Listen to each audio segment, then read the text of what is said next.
Tá errado. Sim.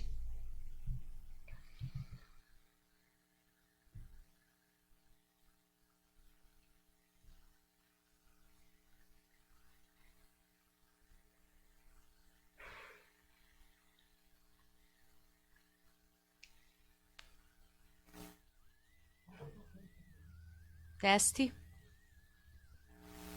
Alô? Alô, alô, alô, alô. Ok.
Boa noite, pessoal. Estamos começando mais um podcast de jornalismo da Unicecal. Meu nome é Jennifer Cazé e estou com a minha colega Cirlei Silveira. Tudo bem, Cirlei? Tudo bem, Jennifer? Boa noite. Boa noite a todos que estão acompanhando pela página da Unicecal. E hoje o nosso tema é empreendedorismo na comunicação. E a nossa convidada que já está por aqui é a professora e também jornalista da empresa A4 Comunicação, Ligiane Malfatti. Boa noite, professora. Boa noite, meninas. Tudo bem? Muito boa noite a todos os ouvintes aí também do podcast Unicecal. Aproveito para convidar todos a ouvir frequentemente, né? Essas produções muito legais que vocês estão empreendendo. Parabéns. Sim, toda semana a gente tem nosso podcast, né? Com vários alunos diferentes. Mas para começar o nosso papo, professora, eu tenho minha primeira pergunta. A senhora é empreendedora há algum tempo, né? E também jornalista.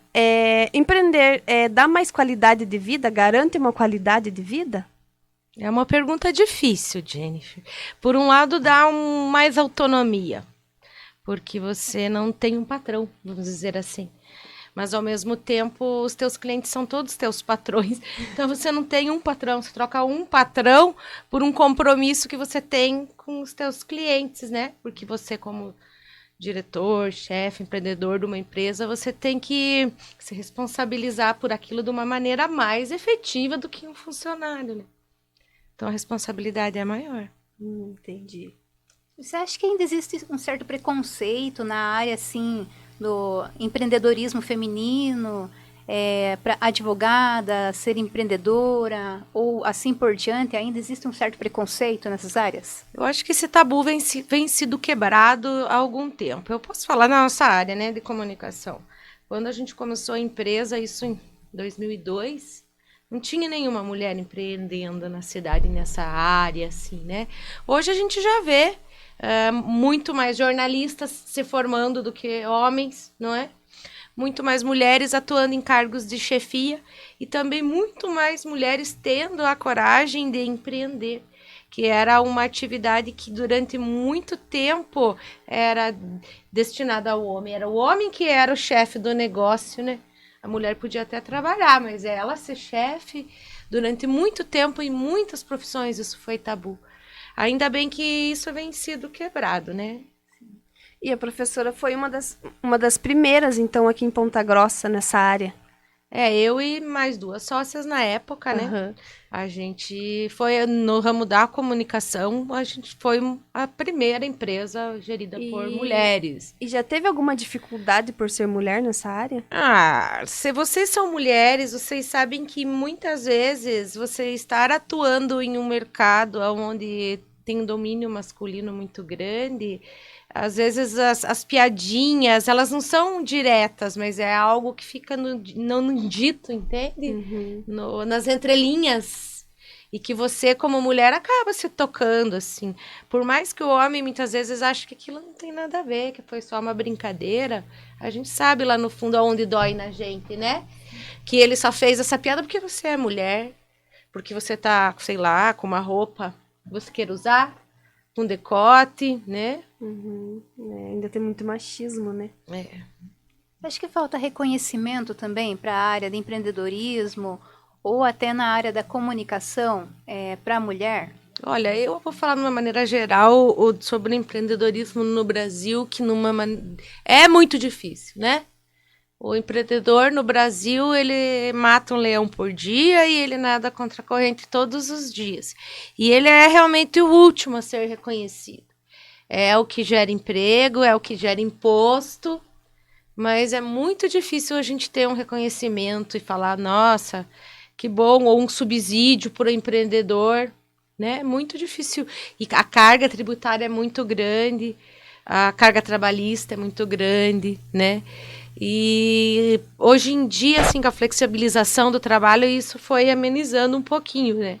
E a gente consegue, vamos dizer, trabalhar com mês, com outros tipos de contratação, que eu acho que é o que pesa mais, né, para uma empresa, são os impostos e os impostos trabalhistas. Não é desanimar vocês, mas não é nada animador não ser empreendedor no Brasil. Não pelo ramo de comunicação, e nem por ser mulher, mas eu acho que é muito difícil. É um país que é muito difícil você empreender ainda. E um conselho, assim, para quem quer empreender. Qual que é os principais passos para quem quer empreender em algo? O empreendedorismo, eu acho que ele está na veia. Quem nasce para empreender nunca vai conseguir ser empregado, na verdade. Eu falo mal, mas eu não me vejo também, sabe, no posto de empregada, embora como aqui na faculdade, como professora, obviamente eu sou funcionária, né? Mas assim, uma carteira assinada, um cargo assim, porque você tem a perspectiva de fazer por você, né? Se eu trabalhar mais hoje, a perspectiva é que eu ganhe mais amanhã. Agora, se eu estou numa empresa, eu trabalho mais hoje, amanhã eu vou ganhar a mesma coisa. Então, para quem tem essa veia aí do empreendedorismo, mesmo que gosta, a dica é se especializar, né? Tentar ver tudo a respeito dessa área. E não é só a especialização técnica, porque eu senti uma dificuldade que eu não tinha formação administrativa, eu não sabia nada de contabilidade. E para você gerir uma empresa, muitas vezes você precisa ter essas essas manhas aí, que você pode cair em algumas armadilhas se você não sabe, entende? Então, além de saber, tenho um ótimo conhecimento técnico, antes de abrir um negócio, procura aprender um pouco sobre gestão, sobre administração, né? Sobre o marketing, para quem não sabe, que eu acho muito importante também, né? E a ética. Acho que nunca você vai conseguir ser bem-sucedido em qualquer área da atuação como empreendedor, pior ainda se você não tiver ética. Porque o teu nome é tudo que você tem. Seja com os teus fornecedores, seja com os teus clientes. Você não chega a lugar nenhum se você, desde o começo da atuação, agir sem ética, agir querendo enganar as pessoas, ou, né, querendo abusar de funcionário. Eu acho que não chega a lugar nenhum. E o que você colhe hoje, você planta amanhã. E numa cidade como a nossa, se você não faz um bom trabalho hoje, nossa, pode ter certeza, aquilo é que nem um pavio, né, de pólvora, todo mundo fica sabendo. Então, a ética, Exatamente. muito importante. E eu vejo muita falta de ética no mercado, muita falta de ética. Entre o próprio mercado, que eu acredito que toda a área deveria se unir, assim, que a classe, por exemplo, dos advogados deveria ser muito forte, que as empresas de comunicação deveriam se unir, entendeu? Para tentar se fortalecer. Mas ao invés disso, não é o que acontece muitas vezes, né? É um querendo derrubar o outro, é um querendo agir de má fé. E quem sofre são os empregados, né? São. E pegando um gancho essa tua resposta, qual que é a importância do empreendedorismo feminino para a sociedade brasileira? Muitas pessoas não sabem como é tão importante, né, as mulheres estarem investindo, empreendendo em algo, em inovação. Então, qual para você é essa importância para a sociedade? Eu acho que a mulher ela tem uma maneira diferente de gerir do homem, né? Acho que na sociedade que a gente vive, hoje em dia, que é tão plural, que a gente tem que lidar com tantas diferenças, pessoas tão diversas, muitas vezes com pessoas que estão em lugares diferentes hoje em dia, né? Com o home office. E eu acho que nesse sentido a mulher tem mais essa destreza de conseguir fazer várias coisas ao mesmo tempo, de lidar com delicadeza com várias pessoas, de procurar soluções mais criativas. Não tô falando mal dos homens, eles são muito eficientes também, né? Só que às vezes eles têm um outro tipo de maneira de raciocinar sobre aquele aspecto ali. Entendi. Você perceba como, assim, ao gerir equipes, muitas vezes as empresas optam por lideranças femininas, porque elas têm muito mais simpatia, sei lá, carisma, delicadeza, né? Prof, e com esse mundo virtual surgiram muitas lojas virtuais, né? Você acha que isso está cada vez mais inovando? Está deixando de ter mais lojas físicas ou mais clientes nas lojas físicas? Você acha que isso vai mudar mais ainda com o tempo? Eu sempre tenho um pé atrás em relação à tecnologia, porque, tipo, pra quem acompanhou ela desde o começo, muita coisa é fogo de palha, entende? Coisas que sobem e descem ali, coisas que vão e que vêm. As próprias redes sociais, né? A gente já viu o declínio, a ascensão e queda do próprio Facebook, né? Que hoje em dia está em queda. Tentam levantar ele, outras redes que aparecem. O e-commerce em especial, eu acho que ele é um nicho de mercado que não vai impossibilitar outros tipos de comércio. Porque vai ter público para tudo, ou você deixa de comprar numa loja física. Não deixei, mas diminuiu bastante. Mas ainda existe. Bastante. A gente compra bastante coisa virtualmente, né? Eu acho que isso vai muito da confiança do consumidor e também da possibilidade tecnológica, né? A gente tem essa ideia porque nós temos acesso a compras online. Mas no Brasil ainda 40% das pessoas não têm acesso a essa rede 5G, 4G que possa possibilitar essa... Então, antes da gente pensar que vai acabar o comércio, a gente tem que pensar que a rede tem que atingir todo mundo. Mas mesmo assim, eu acho que não. Eu acredito que não. E qual que é o maior desafio para a mulher empreendedora? É o começo ou a continuidade da carreira? É difícil isso. No começo é tudo fácil, sabe? É meio que uma oba-oba, mas... Eu já ia achar que é no começo que é difícil, que é desafio. Mas é que pra mulher, a gente vai acumulando funções na vida, né? Funções de dona de casa, funções de mãe, que se acumulam com a função de empreendedora. Então, isso tende a ficar mais desafiador, realmente. Você fala, por que, né? Que eu tenho que fazer tanta coisa, por quê? Então, é mais desafiador. Mas você consegue, com a maturidade, assim, dar uma equilibrada em todos esses pontos, né? No começo, é claro que você tem desconhecimento, mas você tem uma motivação inicial. E falando sobre isso, professora, você pode explicar um pouco sobre a sua empresa? Como que começou, como que foi? A gente trabalhava numa outra agência de publicidade. Daí acabou que essa agência não estava dando certo e tal. E a gente resolveu montar meio que, até informalmente, assim, sabe? Vamos montar uma empresa, continuar fazendo nosso trabalho. Na época não tinha o MEI que tem hoje. Porque se tivesse, quem sabe eu montasse um MEI, a minha outras duas sócias montassem cada uma delas um MEI, e a gente ia trabalhar assim, mas na época não tinha, era 2002. Então a gente precisava montar uma empresa. E a agência de publicidade tinha uma regulamentação que não podia nem ser microempresa, então tinha que ser uma empresa média. Então precisava ter um suporte e tal. Tá, daí a gente resolveu em 3 montarmos a agência e aos poucos a gente foi conquistando mais clientes, assim, né, para atuar na comunicação de empresas, principalmente, do varejo, de indústrias, né, com mídia.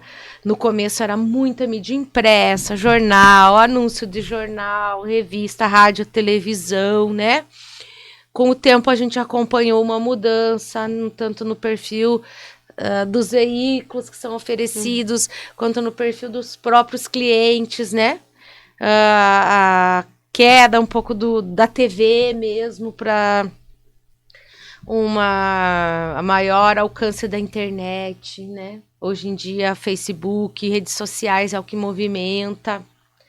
Mas também a gente atua também com a assessoria, com comunicação interna, programas de comunicação interna, muitas vezes para as indústrias da região. E muitas outras coisas, porque quando você atua numa empresa de comunicação, você tem um leque de bastante coisas, né, que você pode fazer, né? Que você pode atuar.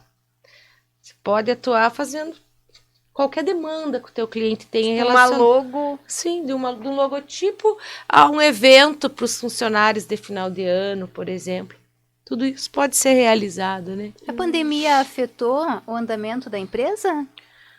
A demanda continuou igual. Vamos falar assim, Sirlei, que novos clientes não apareceram, entendeu? Não tivemos na aquisição de novos clientes.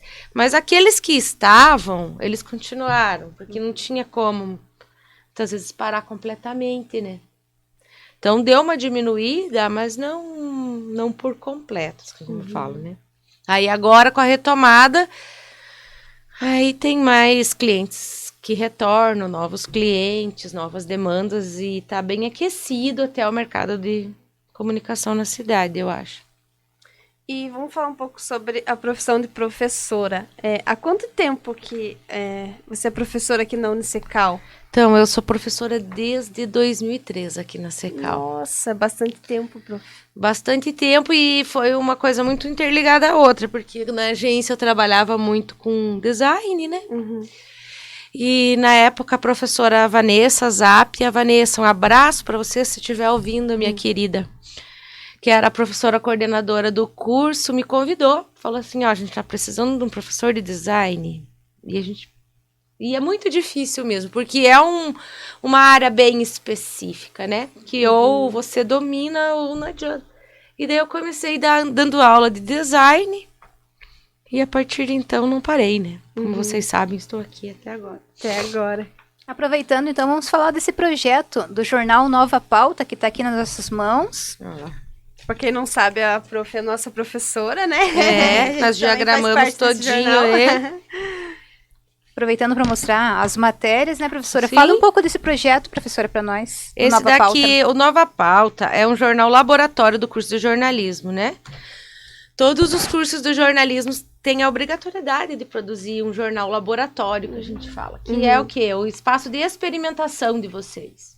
Então, por mais assim, que não esteja perfeito, que deva ter alguns apontamentos para fazer, esse é o espaço onde a gente pode ver vocês são a vitrine aqui, é o trabalho de vocês. E serve como portfólio também. Vocês podem levar, ó, está aqui, né? E eu achei legal porque são 20 páginas de produção. No mundo hoje, onde se escreve tão pouco, a gente vê um jornal de 20 páginas sendo produzidos por alunos. Eu só tenho que parabenizar vocês mesmo pela produção, né? E pautas bem diversificadas, né? Como a contaminação do Lago de Olarias. O que mais que a gente tem aqui? As mulheres, a representatividade no eleitorado. Política, né? Política. Temos uma matéria da boca de urna, outra matéria aqui. O que fazer em Ponta Grossa com essa que eu queria achar. O que fazer em Ponta Grossa com R$50 e muitas outras. Então, se vocês entrarem lá no Instagram do jornalismo, vai ter o link também para o PDF. Para vocês, tem o link, então. Para que possam ler também no PDF o Nova Pauta. Ou passar aqui na Cecal e pegar Ele vai estar edição disponível impressa. aqui para as pessoas Ah, de fora. Não temos uma tiragem muito grande, mas até onde tiver a gente vai distribuir para os interessados. Ai, que legal, eu não sabia que iam distribuir. Quer fazer mais uma pergunta, Shirley? Então seria isso, professora. Para quem quer encontrar a senhora, quais são as suas redes sociais? Me achem lá no Instagram, então, @ligemalfatti com 2 T's, tá bom? Estou por lá, ou no Gmail, ligemalfatti@gmail.com, E a tá? sua empresa? a4comunicacão.com, tá bom? Muito obrigada, professora, por a sua presença. Foi um papo muito bom. Acrescentou bastante, né? Quem Com certeza, para tem interesse em entendermos mais empreender, da né? área também. Muito obrigada, agradecendo novamente, né, professora? Obrigada, Jennifer. Obrigada a todos que estiveram acompanhando.